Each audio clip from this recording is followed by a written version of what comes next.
یہ سمجھیں کہ اس کا پالیسی میکنگ سٹیٹمنٹ ہے. مال غنیمت تو فوجیوں کو ملتا ہے، وہ جسمانی طور پہ صحت مند ہوتے ہیں، جنگ میں حصہ لے سکتے ہیں. اب اگر مال فے بھی ان مجاہدوں کو، ان فوجیوں ہی کو اگر مل جاتا تو کیا ہوتا ہے اس طرح سے کہ چند ہاتھوں میں بہت سارا پیسہ کنسنٹریٹ ہوتا چلا جاتا، دولت کا ارتکاز چند ہاتھوں میں ہوتا چلا جاتا، اور جو لوگ جنگ میں حصہ نہیں لے سکتے تھے وہ محروم سے محروم ہوتے چلے جاتے. جو اسلام کا نظام ہے اس میں ایک سمجھنے کی بات یہ ہے کہ اسلام کریشن آف ویلتھ کے خلاف نہیں ہے، اسلام سرمایہ کے خلاف نہیں ہے، اسلام کریشن آف آئیڈل منی کے خلاف ہے. The creation of wealth and creation of money یہ دو الگ الگ چیزیں ہیں. اس کو آپ کتابوں میں جا کر دیکھ سکتی ہیں. کسی بھی معاشرے میں جہاں تک ہم مال کی بات اگر کریں تو مال کا جو مقام ہے معاشرے میں وہ ہے جو انسانی جسم میں خون کا مقام ہے. بغیر خون کے زندہ نہیں رہ سکتے، بغیر پیسے کے معاشرے نہیں پنپ سکتے، سیدھی بات ہے. صحت مند جسم کے لیے ضروری ہے کہ خون پورے جسم میں گردش کرے. اسی طرح صحت مند اکانومی کے لیے، صحت مند معاشرے کے لیے ضروری ہے کہ دولت گردش کرے، سرکولیشن آف ویلتھ ضروری ہے. اگر یہ نہ ہوگا تو سوسائٹی مستقل دو طبقوں میں تقسیم ہو جائے گی، پرماننٹ تقسیم ہو جائے گی، غنی اور فقیر، ہیوز اور ہیو ناٹس. پھر کیا ہوگا؟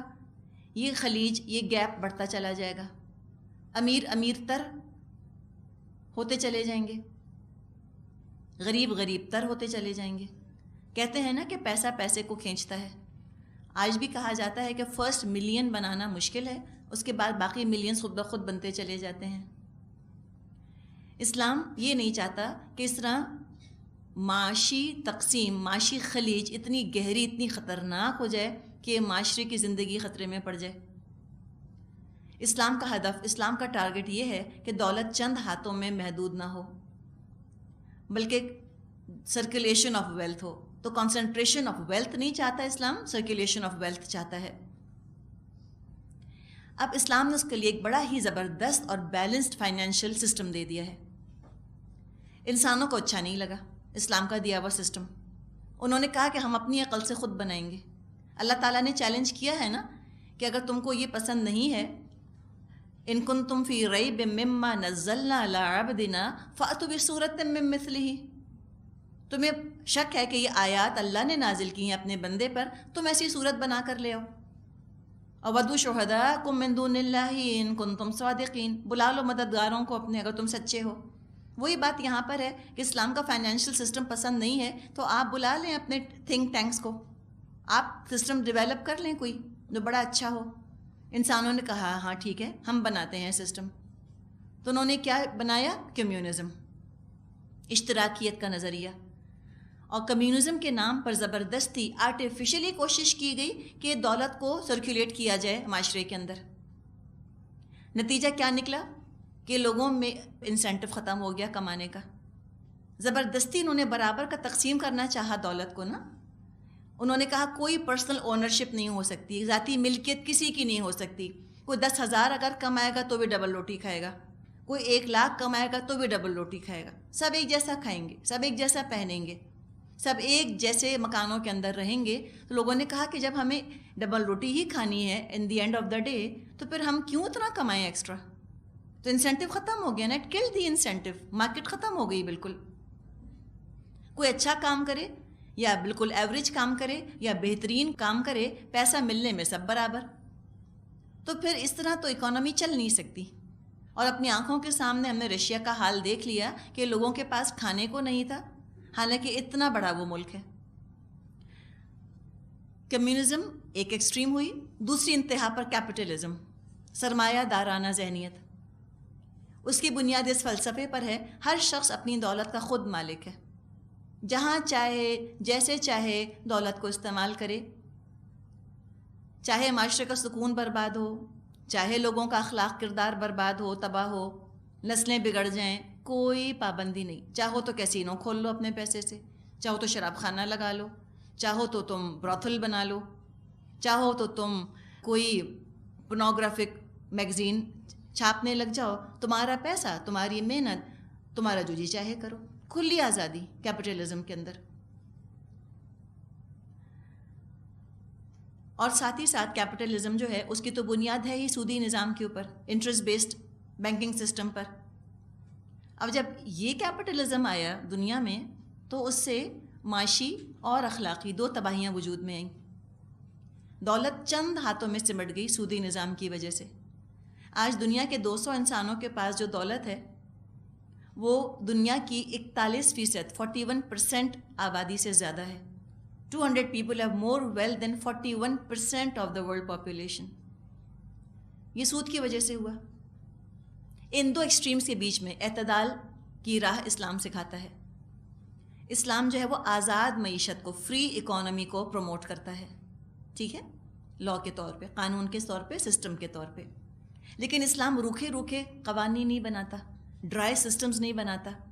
ساتھ ہی ساتھ جہاں اسلام نے حلال حرام کی حدود متعین کی، قوانین بنائے، وہاں ساتھ ہی ساتھ چند انسان اپنے ذاتی بھلائی کے لیے باقی انسانیت کو نقصان نہ پہنچائیں تو کچھ پابندیاں اور بھی نافذ کی گئیں، کچھ چیزوں کو حرام قرار دے دیا گیا کہ آپ فری اکانومی تو ہے، آزاد معیشت تو ہے، لیکن یہ کام آپ نہیں کر سکتے، پابندی ہے ان کے اوپر، یہ حرام ہے۔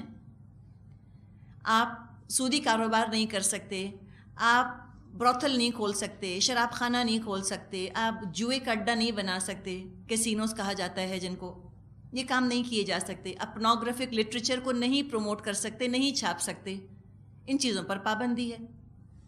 اور یہ جو پابندیاں ہیں حلال حرام کی، یہ قانون کے ذریعے سے نافذ کی جائیں گی اسلامی معاشرے میں۔ تو ایک طرف قوانین بنائے، دوسری طرف انسان کی سوچ میں، انداز فکر میں تبدیلی پر توجہ دی گئی۔ جیسے بھی ہم نے بات کی نا کہ خالی روکھا قانون نہیں بناتا اسلام، ساتھ ساتھ اخلاق بھی سکھاتا ہے، تقویٰ بھی ڈالتا ہے۔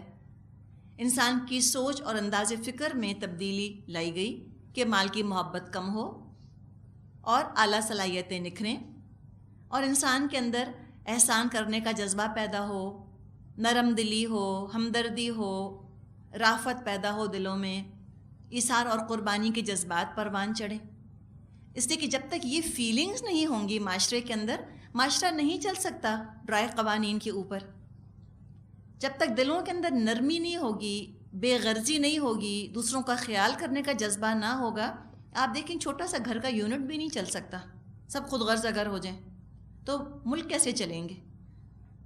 تو اس طرح جذبات کو بھی پروان چڑھایا گیا، موریلٹی پر بھی توجہ دی گئی، ایموشنل اپ کیپ کی گئی، اپ لفٹ کیا گیا ایموشنلی مسلمانوں کو، تاکہ ایک اصلاحی فلاحی معاشرہ قائم ہو۔ پھر حرص اور لالچ اور بخل اور خود غرضی اور سنگ دلی، پتھر دل جیسے برے اخلاق کو ایلیمینیٹ کیا گیا، حوصلہ شکنی کی گئی۔ اور اس کا ایک جو پہلو ہے وہ یہ ہے کہ دولت کو ہاتھ سے دینے کی ترغیب دی جائے کہ تم پیسہ دو، مٹھی کھولو، اس لیے کہ پیسے سے بھی بہت سے لوگوں کی مشکلات جو ہیں وہ حل ہوتی ہیں۔ کچھ لوگ کہتے ہیں نا کہ money can not by happiness, صحیح بات ہے کہ پیسہ خوشی نہیں خرید سکتا۔ کچھ کہتے ہیں کہ happiness can not by money, یہ بات بھی ہے کہ اگر صرف خوشی ہی خوشی ہے تو وہ بھی پیسہ تو نہیں خرید سکتی نا خوشی۔ بہرحال کھانا تو کھانا ہے، میں بہت خوش ہوں، میں بہت خوش ہوں، میں کہتی رہوں تو میری بھوک تو نہیں ختم ہو جائے گی، مجھے بہرحال روٹی چاہیے کھانے کے لیے۔ بیمار ہو کر میں کہوں میں بہت خوش ہوں، میں بہت خوش ہوں، لیکن دوا خریدنے کو پیسہ تو چاہیے۔ تو وہ کہتے ہیں کہ happiness can not by money, یہ حقیقت ہے۔ اسلام یہی ان دونوں چیزوں کے درمیان ہے۔ تو اسلام چاہتا ہے کہ دولت معاشرے میں گردش کرے، اس لیے کہ معاشرہ جہاں بھی ہوگا ضرور اس میں یہ صورتحال پیش آئے گی کہ معاش کی جد و جہد میں کچھ لوگ تو آگے نکل جائیں گے، کچھ پیچھے رہ جائیں گے۔ اس لیے کہ بعض انسانوں میں ذہانت زیادہ ہوتی ہے، سوجھ بوجھ زیادہ ہوتی ہے، اور اسلام یہ نہیں چاہتا کہ ان کی صلاحیتیں ٹھٹر کر رہ جائیں، یہ لوگ جو ہے اسٹیگنیٹ ہو جائیں، ڈیولپ نہ ہوں ان کی صلاحیتیں۔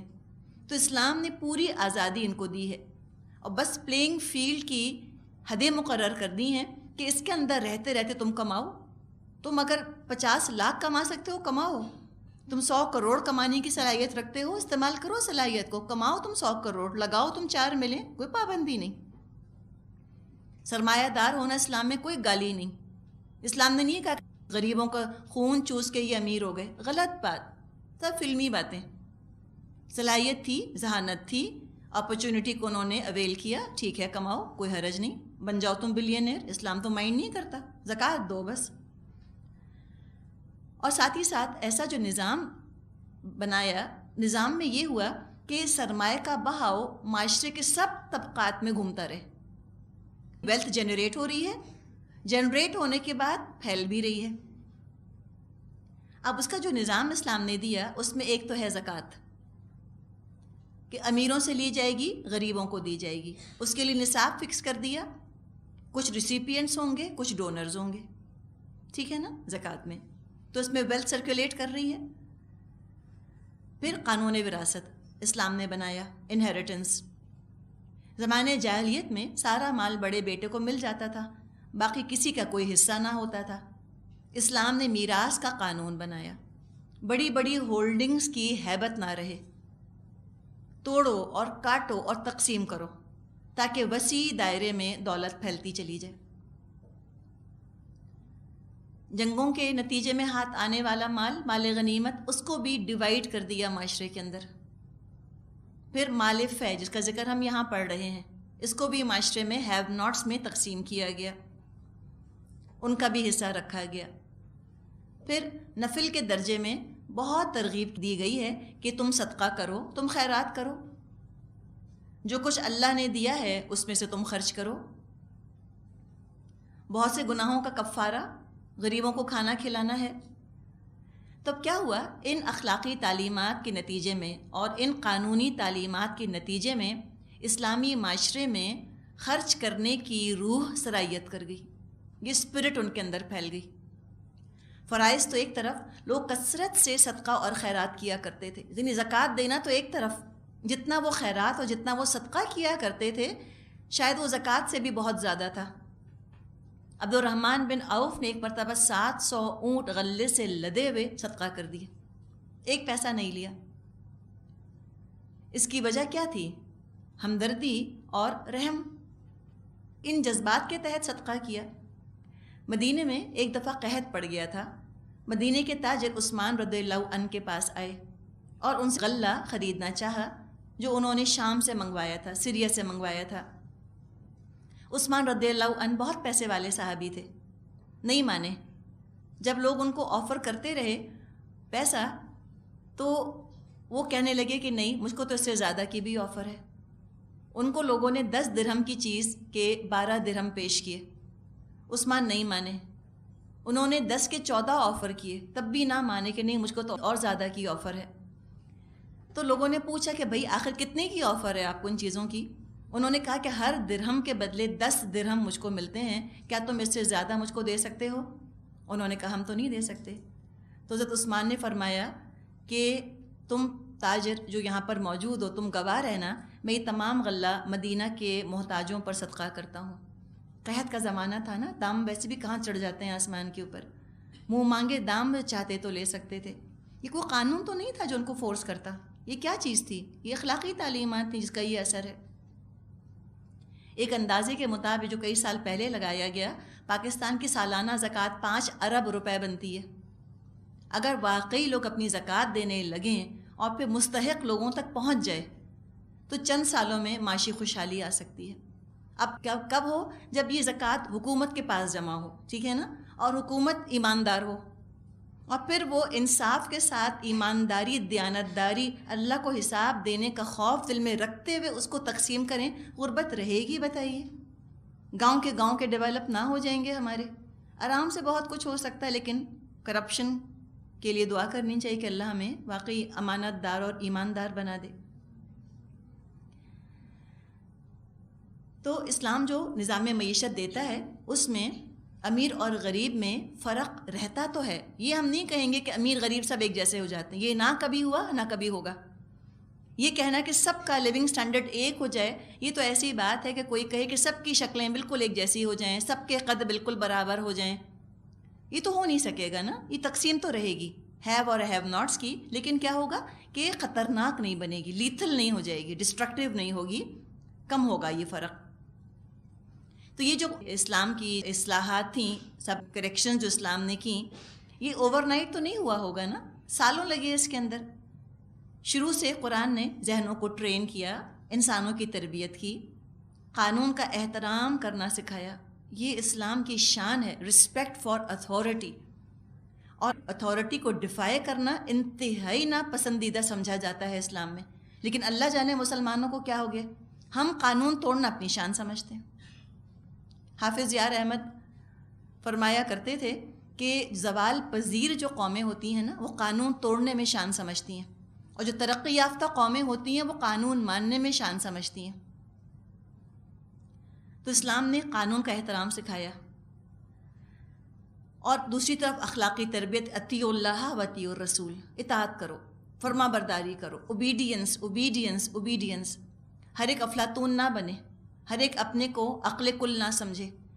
تو یہ اسمارٹ ایلیک ایٹیٹیوڈ کی شدت سے حوصلہ شکنی کی گئی ہے، ڈسکریج کیا گیا ہے۔ ہر ایک اپنے آپ کو اتنا عقل مند مت سمجھو کہ تم جو چاہو قانون بنا لو، تم اوبے کرو، سمجھ آئے تو بھی، سمجھ نہ آئے تو بھی۔ یہ تربیت جب نبی اکرم صلی اللہ علیہ وسلم نے سالوں سال کی، تو اسی تربیت کا نتیجہ تھا کہ مال فے کی تقسیم پر کسی قسم کی ریزنٹمنٹ، کسی قسم کی کدورت کے بغیر بخوشی لوگ راضی ہو گئے۔ ورنہ آپ سوچیں کہ جو بنو نذیر کی طرف گئے تھے فوج میں شامل ہو کے، اپنا حق چھوڑتے، فوجوں میں تو ریبیلین ہو جاتی ہے، بغاوت ہو جاتی ہے سپہ سالار کے خلاف کہ ہمیں کیوں نہیں دیا ہمارا حصہ۔ اس خاموشی کے ساتھ خوشی خوشی لوگوں نے جو بات مانی، اس آیت کے نازل ہوتے ہی، یہ تربیت کا کمال ہے نا۔ تو قانون بنانا تو ایک دم سے آسان ہے، آیت تو نازل ہو گئی، لیکن اس قانون پر عمل کرنے کے لیے انیبل کرنا کتنا مشکل ہے۔ اس میں تو لوگوں کو محنت کرنی ہوتی ہے، لیڈرز کو۔ اور جب لیڈرز اپنا کام نہیں کرتے، تربیت تو کرتے نہیں لوگوں کی، ٹرین کرتے نہیں، وہ سمجھتے کیا ہے، ہمارا کام صرف قانون بنانا ہے۔ ایک high handed attitude, arrogant attitude, ہم نے لا بنا دیا، بس اب امپلیمنٹ ہو جانا چاہیے۔ کیسے ہوگا؟ آپ نے کیا لوگوں کے اوپر محنت کی، آپ نے کیا ٹرین کیا ان کو کہ وہ آپ کا قانون مانیں گے؟ ان کو تو ویسے ہی آپ سے نفرت ہے، محبت ہی نہیں آپ کے لیے، اور جب آپ سے محبت نہیں تو آپ کا قانون کیوں اچھا لگے گا ان کو؟ اور چلیں مثال کے طور پہ حکومت سے محبت ہے بھی لوگوں کو، جب تک لوگوں کی تربیت نہیں کی جائے گی وہ قانون نہیں مانیں گے۔ یہ بات اگر ہم مسلمان ممالک کے سربراہ سمجھ لیں تو بہت کچھ ہمارے ہاں بہتری پیدا ہو جائے گی۔ صدیوں کی روایات تھیں عربوں کی کہ چاہے جنگ ہو یا کسی قبیلے کا محاصرہ ہو، جس کے ہاتھ جو لگ جاتا وہ اسی کا ہوتا۔ تو مال غنیمت کا اس طرح رخ بدلنا، مال فے کے قوانین اس طرح نافذ کرنا، یہ کوئی مذاق بات نہیں تھی۔ اس کے پیچھے کتنی زبردست لیڈر کی تربیت ہے جو کہ نبی اکرم صلی اللہ علیہ وسلم تھے۔ تو ان چیزوں کی تو بنیاد جو ہے وہ تو ہے ہی اللہ اور رسول کی اطاعت پر، اخلاقی تربیت تو وہیں ہو سکے گی۔ اس کے بارے میں پھر فرمایا بیچ میں، وَمَا آتَاكُمُ الرَّسُولُ فَخُذُوهُ وَمَا نَهَاكُمْ عَنْهُ فَانْتَهُوا وَاتَّقُوا اللَّهَ إِنَّ اللَّهَ شَدِيدُ الْعِقَابِ۔ جو کچھ رسول صلی اللہ علیہ وسلم تم کو دیں وہ لے لو، اور جس چیز سے وہ تم کو روک دیں اس سے رک جاؤ۔ اللہ سے ڈرو، اللہ سخت سزا دینے والا ہے۔ یہ ہے ساری بات۔ تو آپ نے دیکھا ایک طرف قانون دیا، لیگل لا، ساتھ ہی ساتھ اسی آیت میں مورل لا، اخلاقی قانون بھی ساتھ ساتھ آ گیا۔ سارے مسائل، سارے اختلافات ختم ہو جائیں گے اگر اس اصول پر عمل کیا۔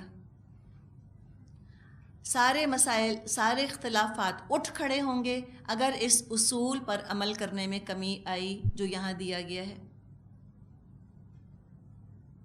عام طور پہ یہ جو آیت ہے یہ حدیث کی حجیت کے لیے کوٹ کی جاتی ہے، حدیث کی اہمیت کے لیے کوٹ کی جاتی ہے کہ وَمَا آتَاكُمُ الرَّسُولُ فَخُذُوهُ وَمَا نَهَاكُمْ عَنْهُ فَانْتَهُوا۔ بعض دفعہ لوگ اس پہ اعتراض کرتے ہیں کہ یہ آیت آؤٹ آف کانٹیکسٹ کوٹ کی جا رہی ہے۔ دیکھیں آؤٹ آف کانٹیکسٹ کیا چیز ہوتی ہے؟ کون سی آیت آؤٹ آف کانٹیکسٹ کہی جائے گی؟ جو قرآن کے باقی مضامین سے ٹکراتی ہو، کلیش کرتی ہو، تو ہم کہیں گے ہاں آؤٹ آف کانٹیکسٹ ہے۔ مثال کے طور پہ کوئی کہتا ہے کہ قرآن نے تو کہا کہ والدین کی اطاعت مت کرو، فلا تطعہما، ہرگز اطاعت مت کرنا ماں باپ کی۔ تو وہ آؤٹ آف کانٹیکسٹ کوٹ کر رہا ہے نا. اس لیے کہ قرآن میں جہاں جہاں والدین کی اطاعت کا ذکر آیا ہے وہاں پہ زور دیا گیا ہے کہ تم والدین کی بات مانو. اور وہ تو ایک خاص موقع ہے کہ اگر والدین شرک کا حکم دیں تو ان کی بات مت مانو. تو چونکہ وہ ایسا کوٹ کر رہا ہے آیت کو جو کہ باقی مضمون سے ٹکرا رہی ہے قرآن کے, تو ہم کہیں گے آؤٹ آف کانٹیکسٹ کوٹ کیا. لیکن اس آیت کو اگر ہم دیکھیں یہ تو قرآن کے باقی مضامین سے نہیں ٹکرا رہی. قرآن میں تو خود 40 مقامات پر کہا گیا ہے کہ تم اللہ رسول کی اطاعت کرو. اور اللہ تعالیٰ نے فرمایا ہے سورہ نساء میں آیت 24 میں کہ وَمَا أَرْسَلْنَا مِن رَّسُولٍ إِلَّا لِيُطَاعَ بِإِذْنِ اللَّهِ, کہ ہم نے تو نہیں بھیجا کوئی رسول مگر اس لیے کہ اس کی اطاعت کی جائے اللہ کی اجازت سے. تو اس کو یہ نہیں کہیں گے ہم کہ یہ آؤٹ آف کانٹیکسٹ کوٹ کی جا رہی ہے.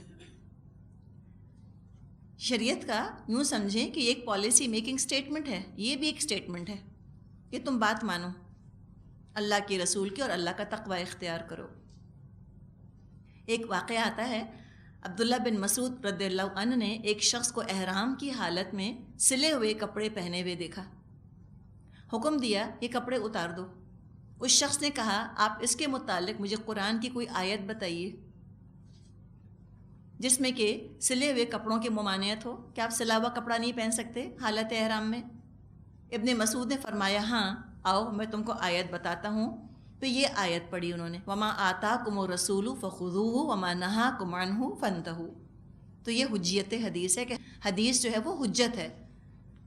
حدیث میں جو حکم دیا گیا ہے وہ ماننا ہی ماننا ہے, اور جو یہ نہ کرے پھر وہ ڈرے اللہ سے, اللہ کا تقوی اختیار کرے, اللہ سے ڈرے. اللہ بہت سخت ہے عذاب دینے میں. اب یہ بات فرما کہ اب پھر مال فے کے احکامات آ رہے ہیں کہ مال فے میں کس کا حصہ ہے.